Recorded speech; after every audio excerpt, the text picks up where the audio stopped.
Bonjour chers élèves, alors aujourd'hui on va faire la multiplication de nombres décimaux.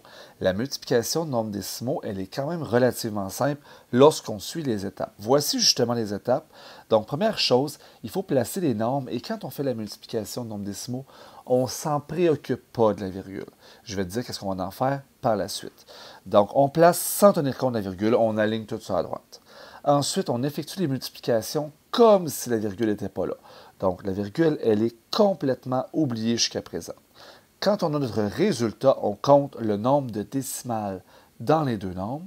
On va placer la virgule de façon à ce qu'il y ait autant de chiffres après la virgule dans la réponse que dans les deux nombres multipliés au départ. Et on vérifie que la réponse est logique en estimant. Ça, en fait, vérifier la réponse logique, c'est ce que je ferai en numéro 1. Moi, je vous suggérais de faire une approximation dès le départ pour vérifier. Un petit rappel des signes, car c'est possible qu'on ait des multiplications de nombres qui sont négatifs. Donc, lorsque je multiplie deux signes qui sont pareils, la réponse est un plus. Et lorsque je multiplie deux signes de sens inverse, eh bien, la réponse va être un moins. Mais on va y revenir. Donc, j'ai un exemple qui est déjà fait, je ne le regarderai même pas, et on va aller voir l'exemple qui est ici en bas. Donc, si je regarde l'exemple qui est ici en bas, première des choses, je vais regarder les signes. Donc, ici, j'ai un nombre positif, un nombre négatif. Et quand je les multiplie ensemble, la réponse va être un nombre négatif. Donc, ça, c'est la première étape pour moi. Ensuite, approximation des nombres. 12, quelque fois 3, quelque. Donc, 12 fois 3, ça me donnerait 36. Bon, je sais que 12 fois 4 donnerait 48. Donc, je m'attends à une réponse quelque part entre 36 et 48. On verra bien qu'est-ce que ça va donner. Pour faire la multiplication, je te montre. Donc, on va aligner nos nombres à droite.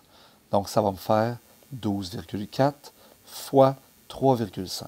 Là, ça adonne que mes virgules sont alignées, mais ce n'est pas nécessaire.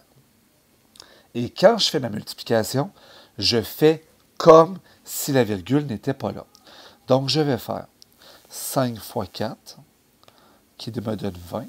Je retiens 2. 5 fois 2, ce qui fait 10, plus 2, 12.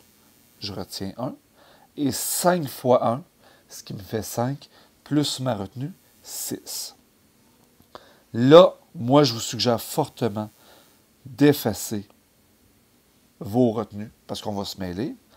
Et comme à l'habitude, vous mettez un 0 pour vous tasser de position, ou bien une marche, ou bien un X. Peu importe ce que vous mettez un signe pour tasser de position, comme dans une multiplication normale. Et on va faire la multiplication par 3. 3 fois 4, 12. 3 fois 2, 6, plus 1, 7. Et pour finir, 3 fois 1, 3. Je vais faire l'addition. 0 plus 0, 0. 2 plus 2, 4. 6 plus 7, 13. Ce qui va me faire 43. 4, 3, 4, 0. Maintenant, pour la virgule. Tu regardes ici, j'ai deux chiffres après la virgule. Bien, ma réponse va avoir deux chiffres après la virgule. Donc, la virgule doit s'aligner là. Et tantôt, je vous avais dit, par estimation, la réponse va être entre 36, 3 fois 12, et 48, 4 fois 12. Bien là, j'arrive à 43,40. Donc, je suis dans mon intervalle que j'avais fixé au départ. Donc, ma réponse est 43,40. Le 0 à la fin n'est pas nécessaire. Donc, on peut écrire 43,4. Ce serait ma réponse dans ce cas-ci. On va se faire deux autres exemples. Et on va commencer par celui-là ici. Donc, j'ai moins 7,65 fois 4,6. On s'entend que la réponse va être négative. Par estimation, bon, si je fais 7 fois 4, 7 fois 4, 28, ou 7 fois 5, 35. Donc, je m'attends entre 28 et 35 comme réponse. Je vais faire la multiplication. Donc, 7,65 fois 4,6. Là, tu vois que mes virgules ne sont pas alignées. Puis c'est bien correct. Je vais faire la multiplication. On y va en premier. Donc, 6 fois 5, 30. 6 fois 6, 36, plus 3, 39. 6 fois 7, 42 plus 3, 45. On met un 0, on met une marche, on se tasse, on met un X. On se déplace. Je vous suggère fortement d'effacer vos retenues, s'il le faut. Et on continue. 4 fois 5, 20. 4 fois 6, 24, plus 2, 28. 4 fois 7, 28, plus 2, 30.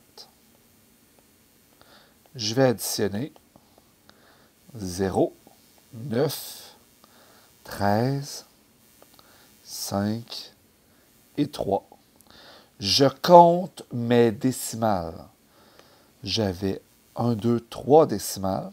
Il y aura, oh, j'ai pas fini d'additionner, ou j'ai annulé. Donc, ça va me faire 35, 3, 9, 0. Et j'ai 3 décimales, à cause qu'il y avait 3 décimales dans mes deux nombres de départ. Donc, 35,390. Le 0 à la fin ne sert à rien. Donc, 35,39. 35,39. On s'était dit par estimation tout à l'heure que ma réponse devrait être entre 28 et 35. J'ai 35,39 dû au fait que j'avais une partie décimale aussi sur mon premier nombre. Donc, on est dans un bon ordre de grandeur, c'est correct.